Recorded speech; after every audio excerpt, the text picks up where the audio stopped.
Mahone, and today we are talking about reinventing yourself at midlife and beyond.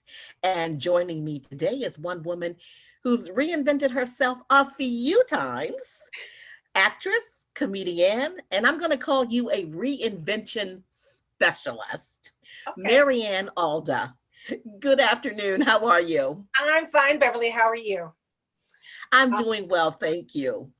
Now, okay. I have to take our viewers back a little bit because, and our listeners, because this will also be on an audio podcast, to take them back because I first remember seeing you back in the early 80s when you played Dee Dee Bannister, this young attorney who I think had some kind of attraction to the police detective on the edge of night. Yeah. And I was like so excited because the only other Black person that I really recalled seeing was the woman who played on One Life to Live.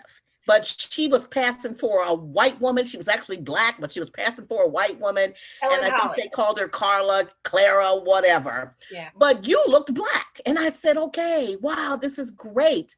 And then after a few years, that show went away. So tell me how you got into that particular role. An audition, just like everybody else. But the interesting thing is, I was doing a lot of television commercials at the time. And so I was thought of as a commercial actress. And just by nature, I have a lot of energy. I'm kind of a bubbly person.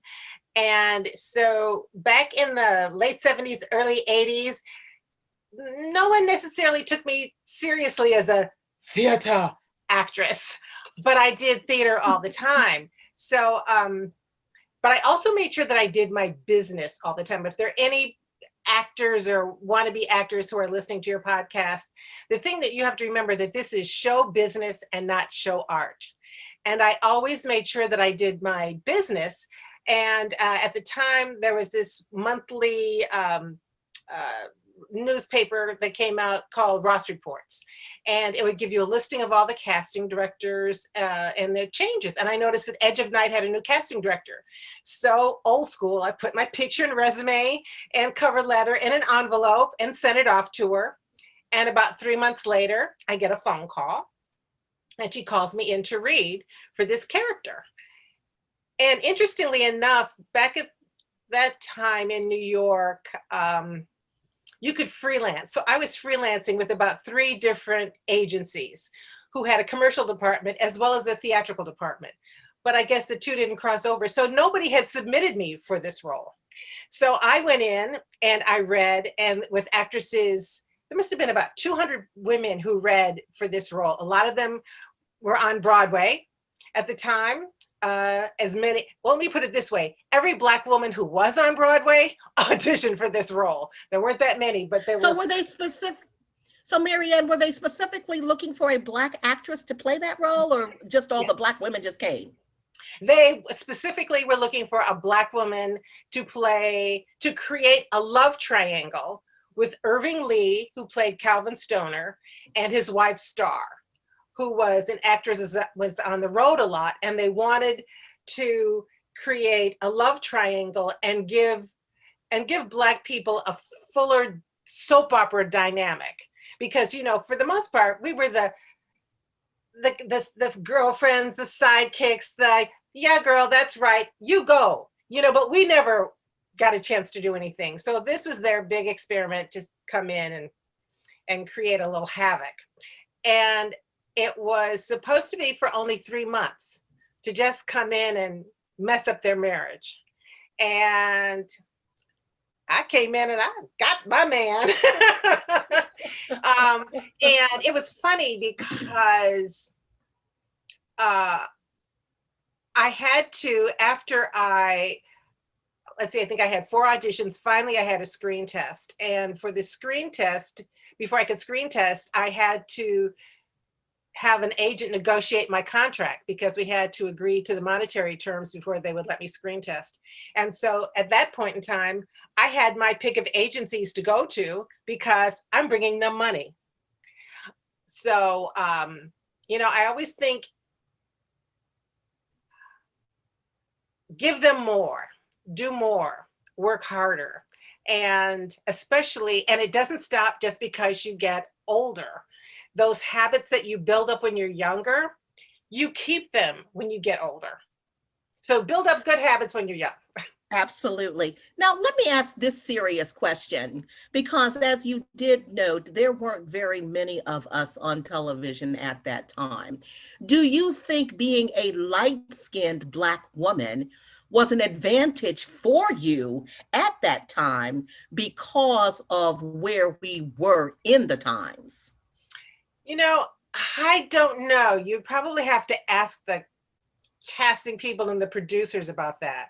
Um, I think they wanted to make sure. Oh, well, the funny thing about it is that our lighting was very dark It and very was noir because anyway. you look a lot darker. You looked a lot darker on the show than you actually are. Well, it's funny because I was on the subway one time in New York, in New York, and there were these two young Black girls, and they were kind of looking me up and sizing me up. And I said, "That's her. I don't know. Is that her?" And I distinctly heard this one young girl say, "No, that ain't her. She darker." So, um, I don't know. I don't know if it was because of or in spite of. Okay. You know, Because I wanted to ask that question because, back in the day, that was the look.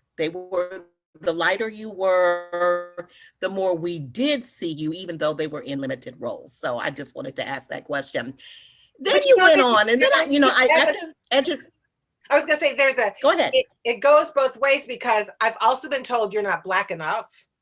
Depending on what the casting people are looking for. There's a lot of stereotypes. There still is. It's kind of breaking through a little bit. There's a lot of stereotyping about uh, who we are, and it's based on an idea that somebody else has in their head without really getting to know us and the varieties and the all of us in our many hues and our personalities and all of that. So, but I think it's changing. And I know we're going to talk about this later when we get into reinvention. Right now, I'm up against this really big stereotype about what it means to be old. Yes, we all are. Now, after The Edge of Night, which I believe ended in 1984, all of a sudden, I didn't see you again, and I guess out of sight, out of mind. And then I was watching Designing Women one day, and you popped up as Anthony's girlfriend, and I said, "Isn't that Dee Dee Bannister from The Edge of Night?" Yeah. So, how did you get that role? I mean, you were fabulous in that role. I really love that character. And Meshack Taylor, by the way, he was a gem to work with. During that time, I don't know if you remember, there was a little friction on the set between the producers and some of the cast. I think Delta Burt, there was a little something going on. Yes. But the ladies were lovely and gracious. And Dixie Carter, once upon a time, had been on The Edge of Night. And so the first couple of days, because it was a 4-day shoot, first couple of days, the scenes that I had with them, the four of them would be standing across from me and just looking at me while I had to say my lines, because that was a heavy script. I had a lot of dialogue, and they were looking at me like, well, let's see if let's see if she can cut it. Let's see if she's gonna screw up. And I didn't. And on the third day, Dixie Carter came over to me and she said, "I just want you to know that we've kind of got set in our ways because we've been together so long, and maybe we've kind of lost some of our manners, but I just want you to know that you're doing a great job." I mean, wasn't that sweet? It was lovely. Yeah. Lovely, just lovely. Okay. And so you were on there for recurring episodes Mhm. until I think I recall a breakup scene. And then you were no longer on the show. But then Well, you went on. Go ahead. they brought in Olivia Brown, who had been doing Miami Vice at the time, That's right. and That's right. she was a reformed hooker. That's Maybe she right. was a hooker when they got together. I'm not sure. But, Yeah. the character that I played, Lita Ford, was, she was yuppie buppy and all of that. So they had this kind of contrast there. And I thought, oh, people are going to hate me. But they did. They love that character, and it's funny because right now I remember a very fateful line that I uttered to Anthony. You're just going to be the Black Donald Trump. I just know it. And, and I'm like, oh, Wow. those words Wow. came out of my mouth. Okay. And who knew, right? Who Who knew? knew? Okay, so from there you went on and you went into movies. You were in The Wiz, you were in Class Act. I believe you played O.J. Simpson's wife, the Mm-hmm. character, the wife. Mm-hmm. For 3 seasons on HBO's, it was actually HBO's first big hit. It was called First and 10. It was a football movie. And Leah Ayres, who is also from Edge of Night, was also in that series. So tell me now, what did you do to stay current in Oh, order to try to continue to land acting roles? I did theater. I just did, the thing about it is that people can do the math and they know how long you've been around. So it doesn't make any difference what you look like.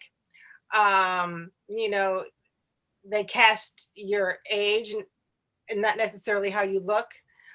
Unless you're, an older person who can play a teenager, then they will, cast to play a teenager because they can work you more hours. But as women get older, there's just some kind of psychological thing that happened.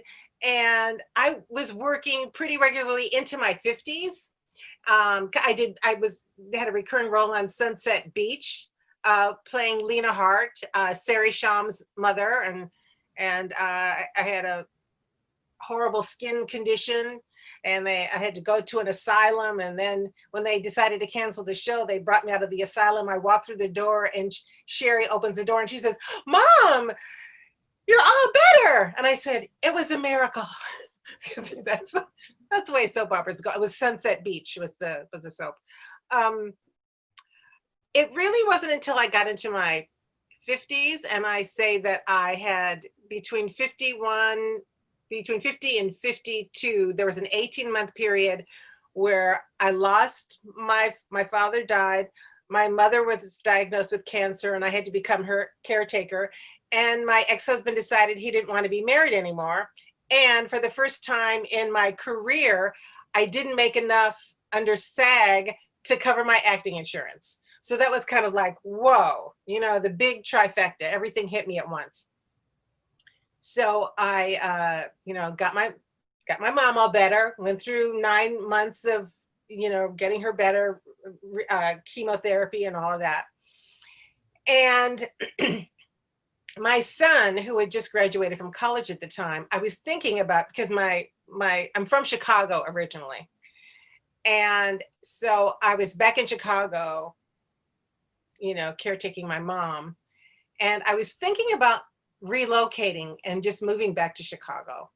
And my son, who was an adult at the time, he was 20 something, he was in downtown Chicago with me, and we were looking at condos because I wanted to get his feedback. And he looked at me and he said, "Mom, there's only 2 places for a star, in the sky and in Hollywood. I think you should go back to LA." So it was, my son was my big cheerleader. I came back to LA. Nothing much was happening, but I thought, actors are always interested in human behavior and psychology, not just to act, but I mean, we're curious that way. So I decided to become a hypnotherapist. And so I trained as a hypnotherapist because I thought, well, I'll be able to do something and be able to support myself. And at that time I was about, I think 53. And it was a 1-year training at the Hypnosis Motivation Institute in Tarzana, California. And for the last 6 months of the training, we would have a mentor, and it was an internship where we would see clients. And most of my clients were women going through midlife depression. Mm. And as I say in my TED Talk, the positive suggestions that I gave to them, actors tend to be highly suggestible. So I'm telling them, giving them all these positive suggestions. My mind is getting these suggestions too, to the point that I had to stop being a hypnotherapist because I could not lie to my clients and say, you can be all you can be, if I wasn't doing that for myself. So I thought, I can do this. And my very first solo show I did at the school's auditorium. And the title of the show was Snap Out of It. You've only been hypnotized into believing you're over the hill. And so I did that show. I had put up little postcards, all around town promoting the show. And Iona Morris, who is the daughter of Greg Morris of Mission Impossible, happened to see it. And she called me up. She said, "You're back from Chicago? What's going on? What's happening?" And we got together, and because she was working on a one-woman show about women's empowerment and all this stuff, and we collaborated. I had another friend who was working on, who had written a book on erotic poetry. So the three of us got together and we did this cabaret called Haratika. Haratik. And that went really, really well. Then the other woman decided she didn't want to do it anymore. And so Iona and I continued, and we became a duo, and we did a show at the National Black Theater Festival called Moist, M.I.I.S.T, which is an acronym for the Multiple Orgasm Initiative for Sexual Transformation. And I was actually there in Winston-Salem. I do remember that, yes. Did you see the show? In Winston-Salem, North Carolina, at the National Black Theater. Yes. Well, then. Well, the thing about it is that, and one of the things that I am extremely passionate about is that women of color, especially, we're the last people picked on those like Match.com and all those different dating sites and stuff like that. And a lot of black women have internalized that. And I am all about empowerment and feeling self-love, self-care. And I think things are starting to change. And the thing, Beverly, that was so amazing, Iona decided she wanted to get more into her directing. She's working on Blackish right now, by the way, as a dialogue coach. And she just did a short film that's making the rounds of the film festivals. And if I could remember the name of it, Celeste's Dream. I want to make sure I give my girl a plug. But I wanted to continue in this. Well, I'm 9 years older than Iona. So I've been around a little bit longer. And if anything, I've been busting down doors all my life as a woman, as a Black woman. I've just, I was, a lot of times I was the first or one of the only. And so because I built up those good habits as a younger person, as I say in my TED Talk, and the way I was raised, nobody else's no is going to stop my yes. And yes, I wanted to talk about that. Okay. Yes, because I watched your TED Talk. I did, and I loved it. You just did it this year, in January, and you said that one of the things that your father said to you is, don't let anybody's no stop your yes. I thought that was so powerful, and it is so true. So, and now in this TED Talk that you did, which is on YouTube, you talked about ageism being a bully. And you talked about being bold and being brilliant and without apology. So what are you saying to women like us who, are at that crossroads, because so many of us get there and then like it's like, Can you okay. hear? So what do you say to women who are at midlife and feel like they're at a crossroads and don't feel vibrant or bold or brilliant anymore? Well, it's funny thing when you talk about the crossroads, there's more than one crossroad in life. It's a constant journey. It's a constant evolution. And it's how you face up to each one is going to determine how you're going to face up to the next one. Um, uh, and as I said, my TED talk, you know, racism, sexism, ageism, all the words that end in ISM, the ISM stands for I subscribe mentally, but you can cancel your subscriptions. And that's where it is. It is an inside job. You have to work on yourself.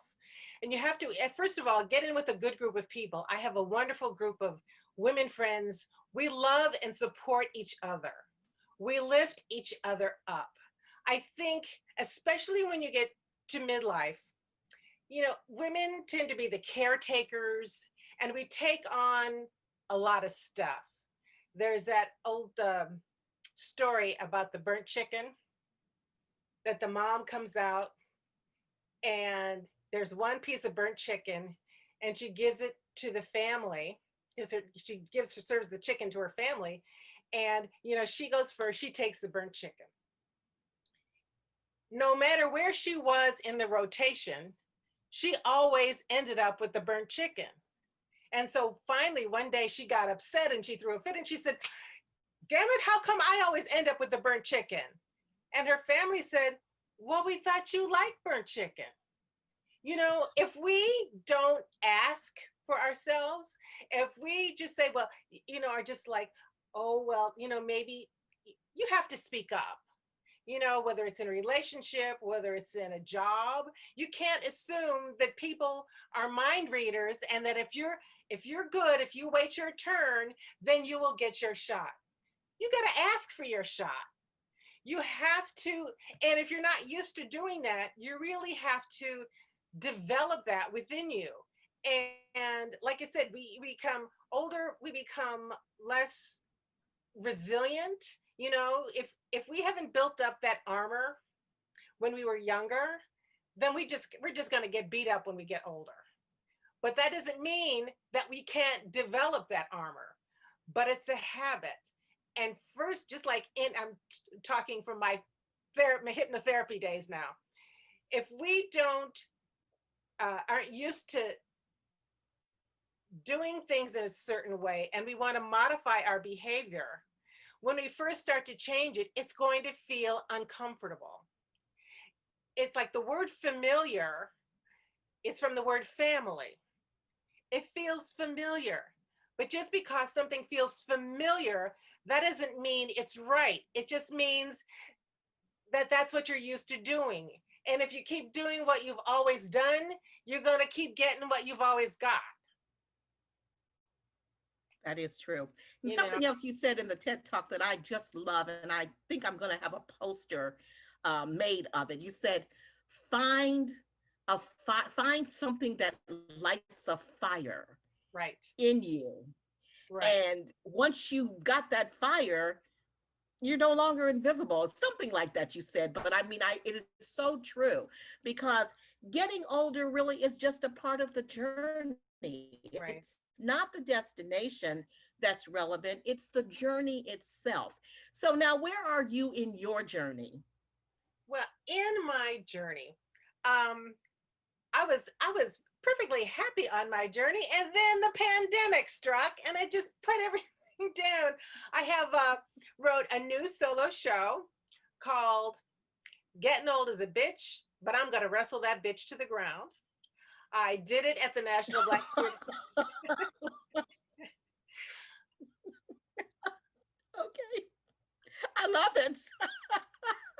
Well, a lot of people did because, according to Lawrence Evans, it broke the 30-year box office record at the National Black Theater Festival. The tickets sold out within a matter of days. I did 4 performances, and they added more seats because we had done it in the convention center and they could reconfigure it to add more seats. They added more seats and it sold out within 24 hours. There are people coming up to me saying, "We can't get a ticket to your show." There was nothing I could do. And the thing that I found most rewarding is that women were coming up to me after the show saying, "You told my story. Oh my God, I went through divorce," because the show has some autobiographical elements to it, but they're portrayed through my character, who is adult sex ed evangelist and mojo motivator, Dr. Ginger Peachy Keen. And Okay. so the conceit is that when the audience comes in, they are coming to one of my workshops.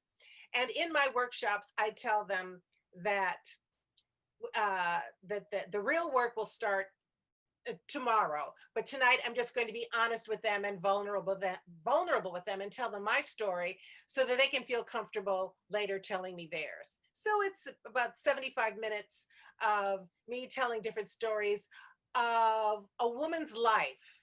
I said, like, I used to believe that if he looks good and he feels good, it must be love. And that got me into all sorts of trouble. Amen. And so then I do that. And then wait a second. I'm going to do, maybe I should do this at the end. No, I'm going to do it right now. There is a piece in the show that I call High Maintenance Chick. It's a little straight. Can I do it for you? For your Absolutely, please. Okay. And Dr. Ginger comes to the edge of the stage and she looks out to the audience and she says, "On my journey to, in my struggle with, in my quest for, I have on occasion been bludgeoned with the moniker High Maintenance Chick. And I used to apologize, but for what? I was never quite sure. I mean, for what? For being myself, for getting my eyebrows waxed and going to the gym and taking care of my body? No. I love my body, not to be somebody's decorative ornament, but because I have to live in it and I need it to be healthy and strong so that I can get as much mileage out of as I can for as long as I can. And yes, because I need it to be aesthetically pleasing to me whenever I have to look at myself in the mirror." Well, I don't know if it's the therapy or the wisdom that comes from being older, but I no longer feel compelled to be a high maintenance, to apologize for being a high maintenance chick. That's right. I'm big, I'm bold, I'm italicized with 3 exclamation points, a high maintenance chick. And for all of my much maligned, misunderstood, misrepresented high maintenance sisters out there, and if I don't get a response, I go back and repeat it. I say, to all my much maligned, I preach. This is what I suggest you say the next time somebody drops a dime on you because of your standards. And then I get a volunteer from the audience. I could say, "Ladies, will one of you volunteer your husband?" And I always get a man to come up on stage with me and I talk to him and I found out his name. Say his name is Joe, as in Biden. Let's say Joe. So Joe, listen, baby, I'm going to, you're here with what? With Jill over there? Okay. Jill, you're going to be happy. Trust me. Joe, listen to me. To keep her happy, you cannot treat a thoroughbred the same way you treat a plow horse and expect to maintain the same high quality thoroughbred performance levels. Now, since you're with her, I assume what you're wanting is a thoroughbred because she don't look like no plow horse to me.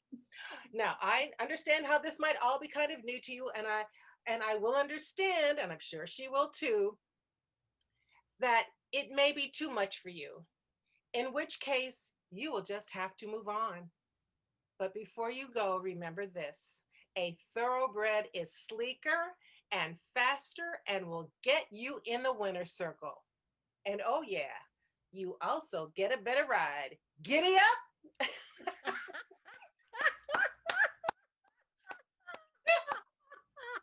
And the women just howled and screamed because, just because we're older, we have to own our sexuality. Yes. We have to feel good about ourselves. It's Yes. like, I got made up for you, you know. And I'm 72 years old. I am tired of people saying to me, "Oh, but you don't look 72." Yes, I do. This is what 72 looks like. It's and I have high blood pressure. I have high cholesterol. I take medication for both. I take low dosages and I don't want them to go any higher than that. And I also was diagnosed with uterine cancer. I'm a cancer survivor. But you know what? So I exercise and I eat right because I want to be around a long time. I ain't finished yet. I got stuff to do. And we are all just science projects. The spirit is within, but the body is the external, and it's the machine that carries around the spirit. It is our temple, and we have to take care of our temple. And so that's what I do. You know, I in my show, I had women come up to me because I make a joke about having a hysterectomy, because some women feel depressed. They feel like they're less than a woman after they've had a hysterectomy, and I don't know where they got that from. You know, body parts don't make you who you are. That's right. And so I say, so I had a hysterectomy. I like to think of calling it an internal Brazilian, because if you're going to landscape the runway, why not declutter the terminal? Oh, okay. Woo. You know, because and the thing about it is, because I do so much stuff with humor, which, by the way, before I got on Edge of Night, I actually started out doing improv and sketch comedy with a theater company, actually Off Center Theater, where John Leguizamo got his start, and also the Proposition in Boston, which is where Jane Curtin got her start. Now, they came through and were gone before I got there. I think John came after I did it, Off Center Theater, and Jane was gone from the prop before I started with them. But uh, that's how I landed from soap opera to sitcom, because I had originally started out doing comedy. And I love doing comedy because it's an easy way to deliver a hard message. You get people to let down their guard and let down their defenses. And if you go blah blah blah blah blah, nobody wants to hear that. But if you go, blah blah blah blah blah, people will go, yeah, you're right. So that's how I deliver, some of the messages. And I really encourage, I believe acting is my ministry. I look at it that way, and so I've never been, for me, it's never been about performing, like, look at me, look at me. I don't need that. It's always been about communicating. What can I give to you? Michael Caine said in one of his DVDs about acting, he said, an actor should really be the host. And you want your audience to be entertained and comfortable and to have a good time. And for me, I always also think of myself as a messenger, because when the audience leaves, I want them to think about something that I said like a week or two later, or maybe they're in a situation that relates back to something that they saw me do or say on stage, and they go, oh yeah, and you can do that through a character or a TED talk, or whatever. But that's why I keep going, because I got stuff to say, things that people need to hear. And and I just want, we're in a cultural and social change right now, societal change right now. And I think women are just coming into their own and coming into their own power. When I see all of these women running for offices, and for me, I see some of especially for young Black women, the women 40 and under.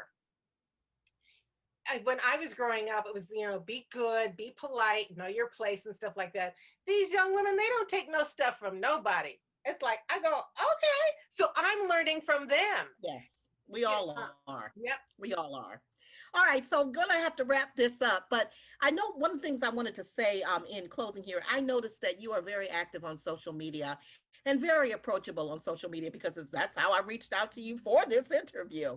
So tell me, how can people connect with you on the various social media platforms? Um, they can connect with me on Facebook or on Twitter at Mariann Alda, Facebook, I'm Mariann Alda, and on Instagram, please come to me on Instagram. I'm just learning about Instagram now, and I'm going to start doing a little more like IGTV, Instagram TV. I'm going to do some comedy things, some little things about maybe some health tips and stuff like that. Because, for example, um, I used to get a lot of inflammation. I have allergies and things like that, and I started taking turmeric. I take turmeric capsule. I'll take a I turmeric. swear by it. I Girl, swear by it. It's you in know, everything I prepare. abs- I well, I don't have my teacup. It's in the other room. I have a turmeric tea bag, turmeric, and what else is in there? Sorrel. Like a sorrel tea bag, with just hibiscus, which is vitamin C. And extra. Oh, here's a little tip. I'm gonna leave you with this little tip. I saw this in a article on the internet. What I do now, you don't have to do a whole bunch of exercise. I used to be a gym rat. I found out later that working out so hard is one of the things that set up the inflammation, because my body, I would work out real hard, and then my body, I have to realize that at 72, I can cut back on that. It's like the spirit might be willing, but the body is saying, I don't think so. So, there are a bunch of YouTube videos and stuff like that where people dancing, and I like to dance. I'll look at that. But a good thing to do, and I do this every single day, I will get up against a wall and, prop my legs up. Again, this is my body. These are my legs. Prop my legs up against a wall, and I will do it in my den, because my television sits on a credenza, a big tall credenza. So I will scoop my butt up to the floor, up at the credenza, and watch the television. Because I'll show you. Wait a second. You can see. Okay. See? Can you see the TV? I see the TV. Yes. Okay, so you got to unmute you just muted yourself. So unmute yourself. Okay. So because you can, it's like it drains things, the blood flows, it gets to just a simple thing like that. Just lie down, for 20 minutes, watch television. And what you do is, when your back is on the floor straight, it opens up your chest. So you breathe more deeply too, and you get more oxygen through your brain and all the rest of your blood cells. So that's a real simple thing to do. Oh, okay. I didn't know. All right. So there you have it. A tip from Mariann Alda, in addition to a fabulous interview. Mariann, thank you so very much for taking time out of your day to share your reinvention story with us. Okay. And thank you all who will tune in to this. And once again, that's going to do it for this edition of the Boomer Beat with your host, Beverly Mahone, and my very special guest today, Mariann Alda.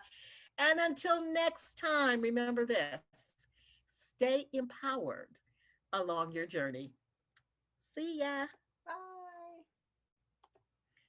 Good news you can use for your life. If you want to get the info that'll help you throughout your life, yeah.